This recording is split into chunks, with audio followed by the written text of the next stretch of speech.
they got married in 1927, so they Oh, would have been, both of them were 17, although we thought well, I he was was. born in 28, so that would be close. And I was a incubator baby. You know how you put eggs in an incubator? Yeah. They took him to the hospital in a shoebox. He was that small. So were you born at the house? Yes. Yes, at the hotel, the old hotel by the railroad track. Yeah. That's where they lived. That's where he was born. They lived in an apartment there. With no doctor or midwife or anything? I was taken to Fremont Hospital, I understand. That's what my grandmother told me. Mom and Dad always liked to go out and booze it up a little bit, you know. Well, anyhow, when I was born, Grandma took care of me a lot because Mom and Dad was going, you know, someplace. They left him alone.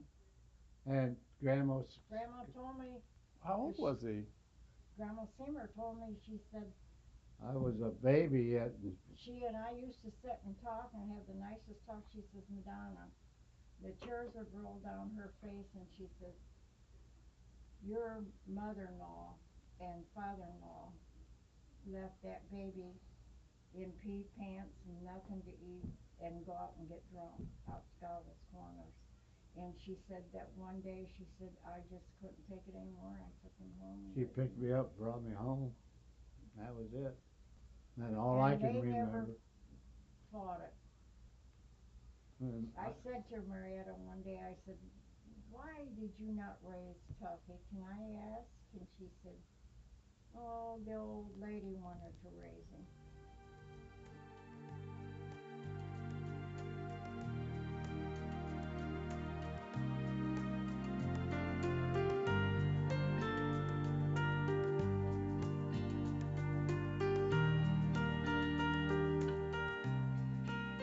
From what I understand, she was working in Key West, in one of those islands, little islands. You had to take a boat to come back over. But anyhow, somehow he came down that way. That he was still in the army. He came down and he met her down there, and then they got married.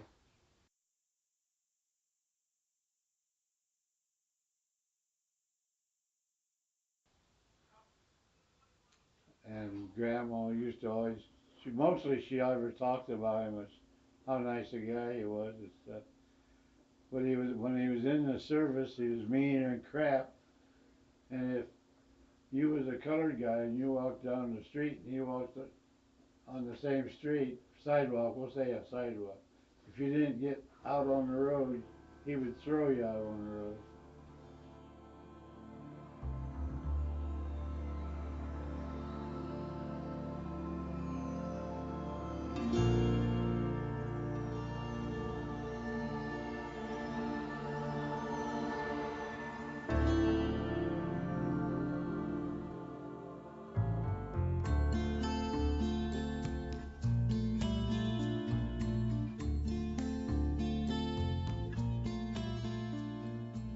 I'd go over there once in a while to play. My dad would give me hell if something went wrong because they'd like come say, Richard's doing something to me. And they'd come and twist my ear and tell me, get the hell out of here. Something like that, you know. He chased you back to your grandma's house? So I went back to Grandma's house.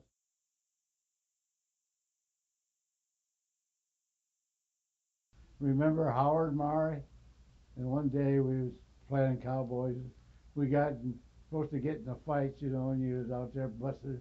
I hit him so hard he fell down, and he was pretty close to being 6 foot at that time.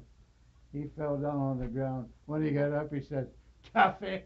That's how And you that's got how your I nickname? got my nickname. We lived up on the ridge most of our lives.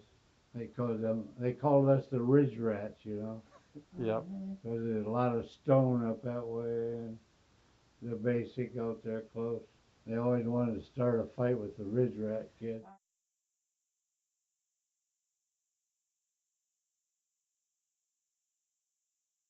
You know, Grandpa, I was always kind of shy around Grandpa Bramel. He he said there's some beans ready to pick, and then Marietta can cook them. and you guys can stay for supper. And he said, you want to come out and help me pick them? I said, sure. And what I did was I got in front of him, and all of a sudden I heard this nice ass coming out of my father-in-law. Oh. I turned around and looked at him. One day we was talking, I said, you know what your dad did that day we went out and picked beans so we could have some for supper? And he said, no. I said, he told me I had a nice ass. And that was the first time I ever had a male say anything nice about my butt. My husband never told me I had a nice butt, did you? I don't know, I don't remember. But I guess you did. But you guess I did, huh? You looked once in a while, right? Yeah, I used to. You used to. Okay.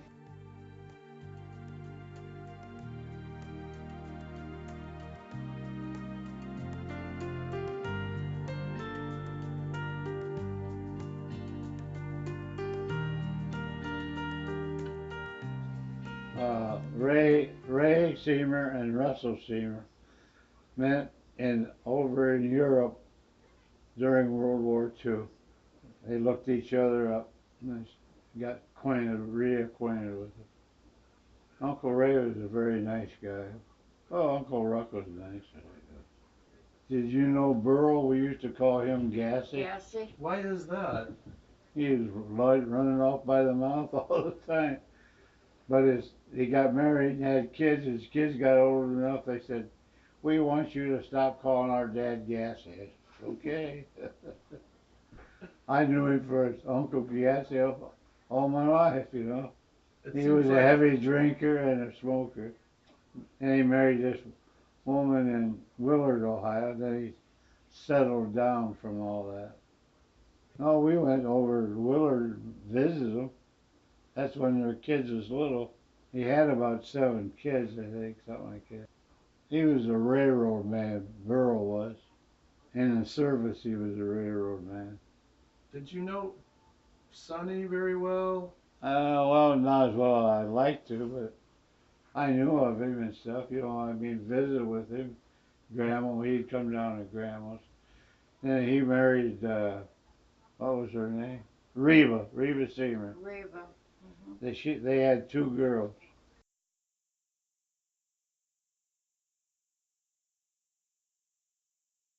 The Seymour men were so handsome.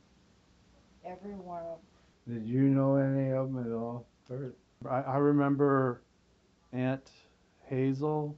I can remember when we were having Thanksgiving dinner, one of the Seymours showed up, and I think it might have been Ruck. Ruck, yeah. But He I'm always not came sure. all to it all, but he never brought his wife. He lived in Michigan. Michigan, right? Yeah. Holland, Michigan. Yeah. He was a supervisor over at GE. Yeah, but he was so handsome Oh, and yeah. so nice. Russell was kind of a cocky kid, though, because he didn't have no father, you know, and he's making good anyhow. Now, he's the only one that called me Tuffy. All the rest of them called me Gene, because my name is Richard Eugene, see.